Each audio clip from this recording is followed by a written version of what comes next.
Bismillahirrahmanirrahim. Assalamu alaikum viewers. I am Mohammad Zishan Abdullah and you are watching my YouTube channel Zishan Learning House. Dear viewers, जैसा कि आप जानते हैं कि इस प्लेटफॉर्म में हम साइंस और फिजिक्स को बहुत ही इजी वे में एनिमेशन का इस्तेमाल करते हुए समझाने की प्रॉपर कोशिश करते हैं। तो स्टूडेंट्स, आज आपके लिए जो टॉपिक लेके आया वो बहुत ज़्यादा इंटरेस्टिंग है। आज आपको मैं ये बताऊंगा रेजिस्टेंस को जब सीरीज में कनेक्ट करते हैं तो उस कंडीशन में करंट और वोल्टेज के ऊपर क्या फ़र्क पड़ता है, यानी सीरीज कम्बिनेशन ऑफ रेजिस्टेंस के बारे में हम एनिमेशन की मदद से ये टॉपिक अंडरस्टैंड करेंगे। इसके लिए मैं इस्तेमाल करूंगा फेट सिमुलेशन सॉफ्टवेयर को।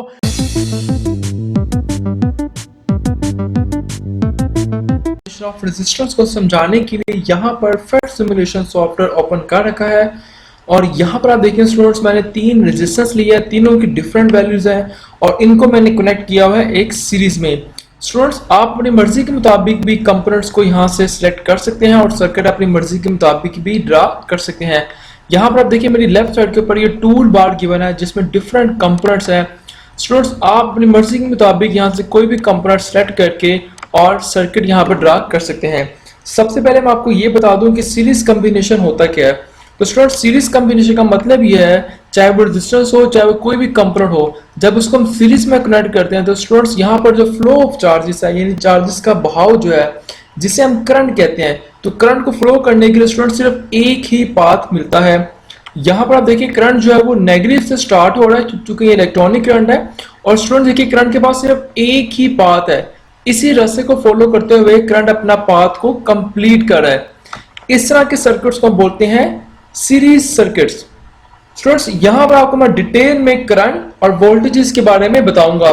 सबसे पहले आप ये चीज ध्यान रखें कि सीरीज सर्किट्स के अंदर हमारे पास जो करंट है वो हर एक कंपोनेंट में एक जैसा रहता है, क्योंकि करंट को गुजरने के लिए एक ही रास्ता मिलता है। तो हर एक कंपोनेंट में जो करंट है वो कांस्टेंट रहता है, यानी यहां पर भी करंट की वैल्यू जो होगी वही वैल्यू यहां पर होगी, वही वैल्यू यहां पर होगी, वही वैल्यू टोटल होगी। तो करंट जो है वो कांस्टेंट रहता है सीरीज सर्किट्स के अंदर, जबकि वोल्टेजेस जिसे हम पोटेंशियल डिफरेंस भी कह सकते हैं वो हर एक कंपोनेंट के क्रॉस डिफरेंट होंगे। तो स्टूडेंट, इसी बात को मैंने यहाँ पर प्रैक्टिकली आपको समझाना है और दिखाना है। तो स्टार्ट करते हैं यहाँ से। मेरे पास यहाँ पर एम मीटर मौजूद है। तो स्टूडेंट देखिए यहाँ पर आपको टोटल दिखाता हूँ करंट क्या है। ये बेसिकली एम मीटर है। तो यहाँ पर देखें टोटल जो करंट है जो इस वक्त बैटरी की वजह से है, बैटरी के क्रॉस, वो है 0.15 एम्पियर। अगर मैं यहां पर चेक कराऊं तो यहां पर भी 0.15 एम्पियर है।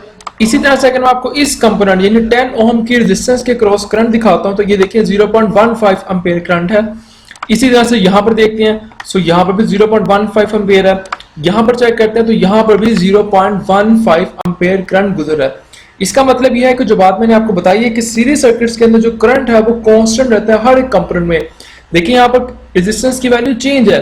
अगर रेजिस्टेंस की वैल्यू चेंज है तो करंट की वैल्यू भी चेंज होनी चाहिए, लेकिन जब इसको हमने सीरीज में कनेक्ट किया तो करंट की वैल्यू हर एक कंपोनेंट के क्रॉस कांस्टेंट हो जाती है, एक जैसी रहती है। स्टूडेंट्स, यहाँ पर आपको मैं एक दूसरा मीटर से भी आपको ये चीज क्लियर कर सकता हूँ। देखिए एम मीटर है। अब जब भी एम मीटर को हमने कनेक्ट करते हैं तो आपको मालूम है कि एम मीटर को कनेक्ट करने के लिए हमेशा हम सीरीज में इसको कनेक्ट करते हैं। सीरीज का मतलब ये है कि स्टूडेंट्स अगर मैं इसके क्रॉस चेक करना चाहता हूं तो मुझे जो है वो यहां से इसको डिलीट करना पड़ेगा और एम मीटर को यहां पर लगाता हूं। सो जैसे मैं एम मीटर को यहां पर लगाता हूं, देखिए 0.15। इस तरह मैं यहां पर भी आपको चेक करवा देता हूं। इसको डिलीट करते हैं और यहां पर एम मीटर में कॉर्ड इंसर्ट कर देता हूं। तो ये देखिए जरा, यहां पर भी इतना है। इसी तरह से इस रेजिस्टेंस के क्रॉस यानी ये वाला अगर मैं डिलीट करता हूं तो यहां पर भी मैं आपको एम मीटर लगा के दिखा देता हूं जस्ट जी। तो स्टूडेंट देखिए हर एक रेजिस्टेंस के अक्रॉस जो हमारे पास करंट है वो 0.15 एम्पियर गुजर रहा है। ये मैंने एम मीटर को सीरीज में कनेक्ट कर दिया। इसी तरह से आप यहां पर भी कनेक्ट करके देख सकते हैं। आपको दिखा देता हूं एक बार करके जी। ये देखें जरा जी।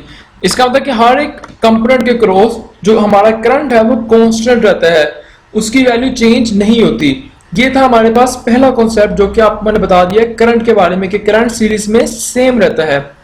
इसी तरह से स्टूडेंट्स आपको मैं दूसरा कॉन्सेप्ट बता देता हूं, वो मैं आपको बताता हूं यहाँ पर हमारे वोल्टेजेस के बारे में। तो वोल्ट मीटर यहाँ पर बड़ा ऑप्शन, ये देखें वोल्ट मीटर की। तो वोल्ट मीटर लेके आते हैं और चेक करते हैं कि वोल्टेज पर क्या फर्क पड़ता है। तो स्टूडेंट्स देखिए यहाँ पर जो टोटल वोल्टेज है वो 9 वोल्ट है। मैं आपको दिखा दिया।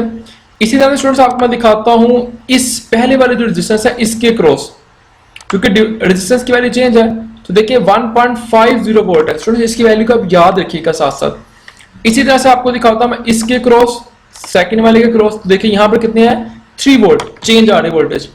इसी तरह से मैं यहां पर आपको दिखाता हूं इस थर्ड वाली के 30 ओम की रेजिस्टेंस के क्रॉस जो पोटेंशियल डिफरेंस है यानी वोल्टेजेस है वो कितने हैं, 4.50 वोल्ट। तो स्टूडेंट्स अगर मैं इन तीनों वोल्टेजेस को सम करता हूं यानी तीनों वोल्टेजेस तो तीनों रेजिस्टेंस के क्रॉस है यानी 30 ओम के, 20 ओम के, देखिए 7.50 इन दोनों के क्रॉस, और अगर मैं तीनों को प्लस करता हूं तो हमारे पास जो है वो 9 वोल्ट आता है। तो इसका मतलब यहां पर ये क्लियर हो चुका है कि सीरीज में करंट हमारे पास कांस्टेंट रहता है जबकि वोल्टेजेस हर एक कंपोनेंट के क्रॉस डिफरेंट होते हैं। अगर मुझे टोटल वोल्टेजेस निकालने हो तो मैं हर एक कंपोनेंट के अक्रॉस जो वोल्टेजेस हैं यानी V1, V2 और V3 इन तीनों को प्लस करूंगा तो हमारे पास टोटल वोल्टेजेस आ जाएंगे। तो स्टूडेंट्स अब मैं आपको एक और चीज दिखाता हूं यहां पर।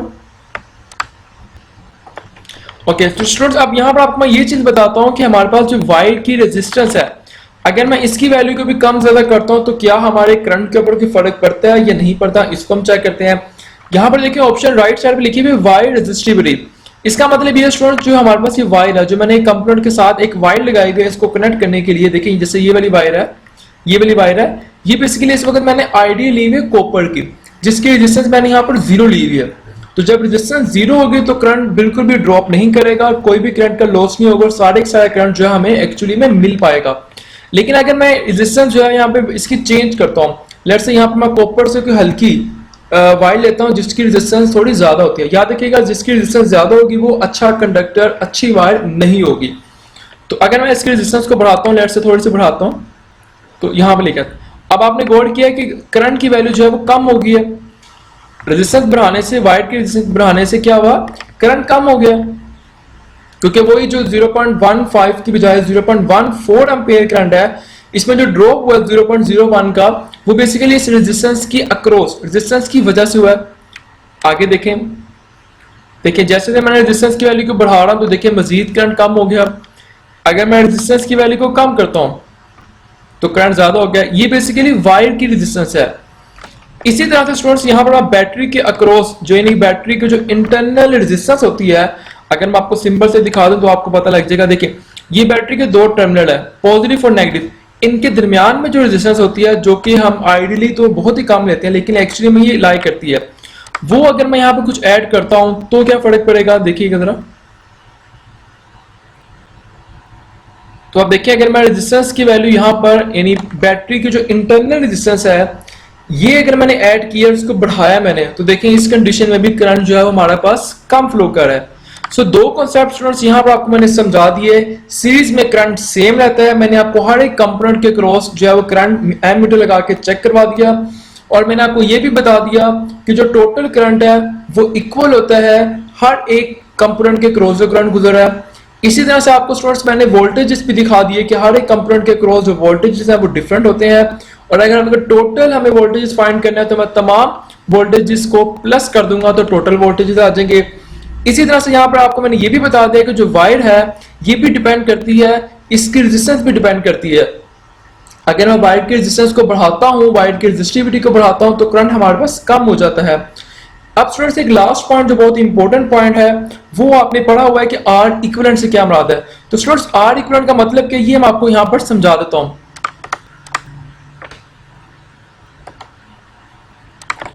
इसको डिलीट करें साथ साथ। ओके तो स्टूडेंट्स आर इक्विवेलेंट का मतलब कि ये आप देखिएगा जरा, आर इक्विवेलेंट का मतलब ये देखिए पहले हमारे पास कितने रेजिस्टेंस थी 10, 20 और 30, कितने हो गए 60। अगर मैं इन सब की जगह पे एक ही रेजिस्टेंस लगा देता हूं यानी अलग अलग की जगह पे मैं एक ही कनेक्ट करता हूं तो देखिएगा क्या होगा। ओके अब देखिए यहां पे मैं इसको चेंज करता हूं, मैं इसकी बजाय 60 कर देता हूं जी। अब आपने देखा स्टूडेंट्स अभी भी करंट उतना ही गुजर रहा है। इसका मतलब है कि अगर मैं अलग अलग रेजिस्टेंस लगाता हूं 10 ओम की, 20 ओम की, 30 ओम की, इनका जो सम है जिसे हम आर इक्विवेलेंट बोलते हैं वो बराबर होता है R1 plus R2 plus R3 के बराबर। अगर मैं एक ही रेजिस्टेंस लेता हूं जो कि 60 ओम के बराबर है, उन तीनों का सम है, तो इस कंडीशन में देखिए हमारे पास करंट उतना ही फ्लो कर रहा है, वोल्टेज उतने ही है। लेकिन अगर मैं अलग अलग इस्तेमाल करता हूं जैसे मैंने आपको पहले दिखाया था तो स्टूडेंट्स उस कंडीशन में भी करंट की वैल्यू यही रहती है। सो ये तीन कॉन्सेप्ट आपको मैंने डिटेल में समझा दिए। स्टूडेंट्स आप अपनी मर्जी के मुताबिक कोई भी सर्किट ड्रा करना चाहे तो यहाँ पर आप इसको ड्रा कर सकते हैं। यहाँ पर देखें ये रेजिस्टेंस है, आप इसको जस्ट प्लेस करें यहाँ पर, और ये वायर आप जस्ट वायर को यहाँ पर कनेक्ट करें। इसी तरह से बैटरीज है, बैटरी को कनेक्ट करें। तो आप अपनी मर्जी के मुताबिक स्टूडेंट्स कोई भी सर्किट ड्रा करके इसको बड़ी इजीली समझ सकते हैं और समझा सकते हैं। इसके अलावा यहाँ पर एक और ऑप्शन भी गिवन है, वो है कन्वेंशनल करंट की, आप उसको भी यहाँ पर देख सकते हैं। अगर आप इसका दूसरे सिंबल की फॉर्म में देखना चाहें तो आप उसको यहाँ से भी अंडरस्टैंड कर सकते हैं। तो स्टूडेंट्स ये था आज का लेक्चर, जो बहुत ही छोटा सा लेक्चर था, जिसमें आपको मैंने ये बताया कि series combination of resistance actually में क्या होता है, करंट और वोल्टेजेस पर क्या फर्क पड़ता है अगर हम उसको सीरीज में कनेक्ट करते हैं रेजिस्टेंस को। अपनी नेक्स्ट वीडियो के अंदर स्टूडेंट्स मैं आपको पैरेलल कॉम्बिनेशन ऑफ रेजिस्टेंस के बारे में इसी सॉफ्टवेयर के ऊपर प्रैक्टिकली समझाऊंगा। स्टूडेंट्स इसके लिए जरूरी है कि आप सब्सक्राइब करने के साथ साथ बेल आइकन को भी जरूर प्रेस करें, ताकि मैं जैसे ही कोई नई वीडियो अपलोड करूं आपको नोटिफिकेशन के जरिए जो है वो मिल सके और आपसे कोई भी वीडियो जो है मिस नहीं हो सके। अपना बहुत सारा ख्याल रखिएगा, मिलते हैं इंशाअल्लाह अपनी नेक्स्ट वीडियो में। तब तक के लिए अल्लाह हाफिज।